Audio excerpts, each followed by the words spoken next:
మేము ఏ రాజకీయ పార్టీలోని లేము, మేము ఏ రాజకీయ పార్టీకి కూడా మద్దతు ఇంకా తెలపలేదు. మేము ఏ రాజకీయ పార్టీకి ఇంకా మద్దతు తెలపలేదు.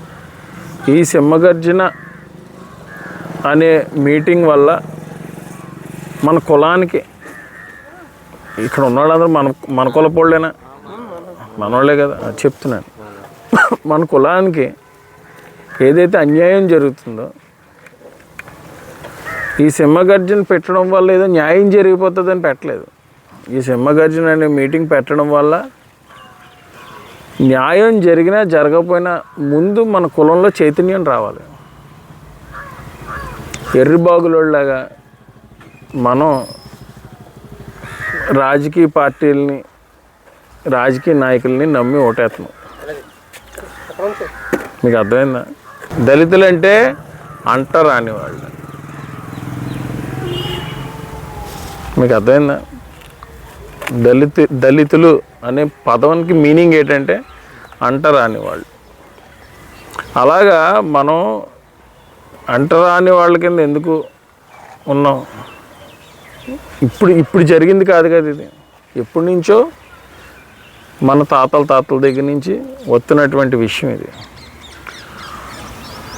ఎప్పుడైతే సమాజంలో అంటరాని వాళ్ళు పైకి వస్తారో అప్పుడే సమానత్వం అనేది వస్తుంది సమాజంలో. అంతేనా? సో ఈ దళితులు అన్నోళ్ళ గురించి ఇందిరాగాంధీ గారి దగ్గర నుంచి మొదలెట్టుకుని మొన్న రాజశేఖర రెడ్డి గారి వరకు, చంద్రబాబు నాయుడు గారి వరకు కూడా ఎన్నో దళిత సంక్షేమ పథకాలు తీసుకుని వచ్చారు. రాజశేఖర రెడ్డి గారి వరకు తీసుకొచ్చిన సంక్షేమ పథకాలు ఏంటో మనకి ఇక్కడ ఉన్న వాళ్ళందరికీ కూడా తెలుసు. SC finance corporation, SC sub plan, మనం రోడ్లు, మనం కానీ ఇల్లు స్థలాలు కొనుక్కోవాలనుకుంటే ఎస్సీ ఫైనాన్స్ కార్పొరేషన్ ద్వారా మనకు లోను, మనం ఇల్లు కట్టుకోవాలనుకుంటే ఎస్సీ ఫైనాన్స్ కార్పొరేషన్ ద్వారా చిన్న లోను. అంతేనా? ఎవడన్నా కారు కొనుక్కోవాలనుకుంటే ఎన్ఎస్ఎఫ్డిసి ద్వారా ఒక చిన్న లోను. ఇలాగా మనం చిన్న విషయాలకు కూడా ఎస్సీ ఫైనాన్స్ కార్పొరేషన్ అనేది మనకు ఒక రక్షణ కవచం లాంటిది. ఈ రోజున జగన్ని నమ్మి మనం ఓటేసాం. ఏమైంది? ఈ రోజున నేను మీ పేటలోకి వస్తుంటే ఆ ఎదురుగుండా చెత్తలోంచి వచ్చాను నేను. నాకు ఎంత బాధ అనిపించిందంటే, అంటే కనీసం గ్రామాల్లో చెత్తను కూడా ఈ ప్రభుత్వం తీయట్లేదు. నేనేమి చంద్రబాబు నాయుడు గారికి అనుకూలం కాదు, అలాగని చెప్పి జగన్మోహన్ రెడ్డికి అనుకూలం కూడా కాదు. సంక్షేమ పథకాలు 1, 2 కాదు తీసేసిన 27 సంక్షేమ పథకాలు రద్దు చేశాడు. 27 సంక్షేమ పథకాలు రద్దు చేసినా మనం గాజులు దొడుక్కుని చేతకాన్న కొడుకుల్లాగా పేటల్లో కూర్చుని మళ్ళీ అతన్నే గద్దెనెక్కించడానికి ఆలోచిస్తున్నామంటే మనం అంబేద్కర్ వారసులం కానే కాదు. అంతేనా? కాబట్టి నేను ఇక్కడ నుంచి మిమ్మల్ని అడిగేది ఏంటంటే, ఖచ్చితంగా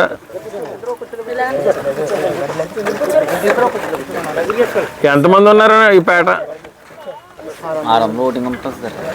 మరి మొత్తం నియోజకవర్గం అంతా మీరు చూసుకుంటారా అన్నా?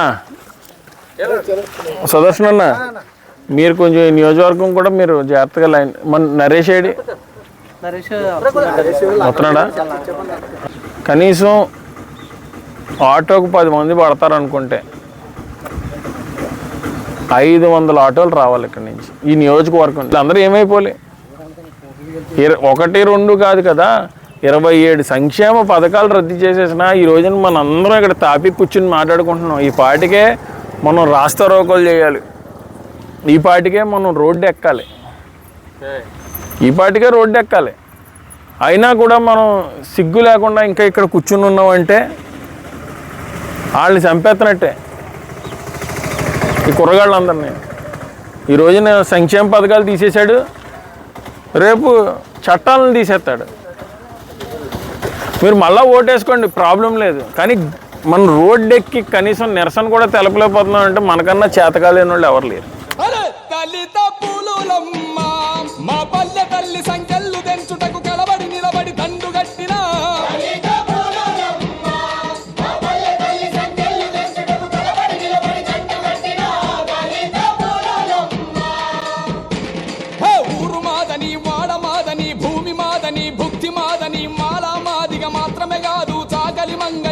కమ్మరి కుమ్మరి గౌడు గొండు పద్మశాలి వడ్రంగి యాదవులు సాధనాలనే ఆయుధాలుగా తిరగబడి తిరగేస్తూ ఉన్నాము, ఒక్కటయ్యి గాండ్రిస్తూ ఉన్నాము.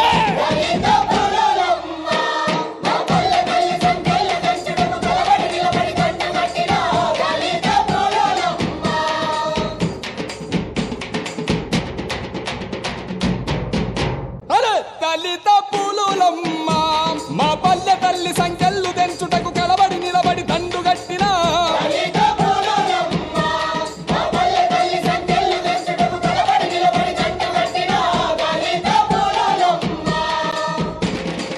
ఊరు మాదని వాడ మాదని భూమి మాదని భుక్తి మాదని మాలా మాదిగా మాత్రమే కాదు, చాకలి మంగలి కమ్మరి కుమ్మరి గౌడు గొండు పద్మశాలి వడ్రంగి యాదవులు సాధనాలనే ఆయుధాలుగా తిరగబడి తిరగేస్తూ ఉన్నాము, ఒక్కటయ్యి గాండ్రిస్తూ ఉన్నాము.